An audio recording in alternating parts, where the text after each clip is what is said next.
মানে ৪২তম দিন পর্যন্ত এখনো আন্দোলন কন্টিনিউ আছে, কারণ আমরা এতদিন লাগাতার কর্মসূচি পালন করার পরও এখন পর্যন্ত কোনো ফলাফল পাইনি। এখন আমরা লাস্ট আমাদের গত 2 দিন আগে আমরা 48 ঘন্টা সময় দিয়েছিলাম যে আমাদের সাথে ত্রিপক্ষীয়ভাবে আলোচনায় বসার জন্য। 20,70,00,000 টাকা প্রায় আমাদের যে বেতন কর্তন করা হয়েছে সেই কর্তনকৃত বেতন আমাদেরকে ফেরত দেওয়া হোক। মানে ৪২তম দিন পর্যন্ত এখনো আন্দোলন কন্টিনিউ আছে, কারণ আমরা এতদিন লাগাতার কর্মসূচি পালন করার পরও এখন পর্যন্ত কোনো ফলাফল পাইনি। এই সপ্তাহ জুড়ে আমাদের দেখতে পাচ্ছেন যে আমাদের কর্মসূচি চলবে। আমরা চাই যে আমাদের সংশ্লিষ্ট মন্ত্রণালয় আমাদের দাবি দেওয়াগুলো শুনুক এবং আমাদের যৌক্তিক দাবিগুলো তারা বিশ্লেষণ করে মেনে নিক।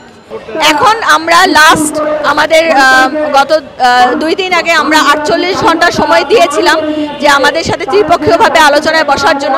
ওনারা এখন পর্যন্ত আমাদের সাথে কোনো যোগাযোগ করেন নাই। আমরা এখন আজকে একটা প্রেস ব্রিফিং করেছি, এখন আমরা আজকে একটা কর্মসূচি দেব। কালকে জনবল সহ রাজস্বকরণের কথা, আমাদের জনবল সহ রাজস্বকরণ করা হোক। যদি রাজস্বকরণ এখন করা সম্ভব না হয় তাহলে আমাদের 3 বছর থেকে 5 বছর বাড়ানো হোক, যাতে আমাদের এই প্রসেসিংটা শুরু করতে পারে। 20,70,00,000 টাকা প্রায় আমাদের যে বেতন কর্তন করা হয়েছে সেই কর্তনকৃত বেতন আমাদেরকে ফেরত দেওয়া হোক। যারা সংহতি প্রকাশ করেছে তাদের নিয়ে আমাদের নিয়ে ত্রিপক্ষীয় একটি সংলাপ আলোচনা করা হোক।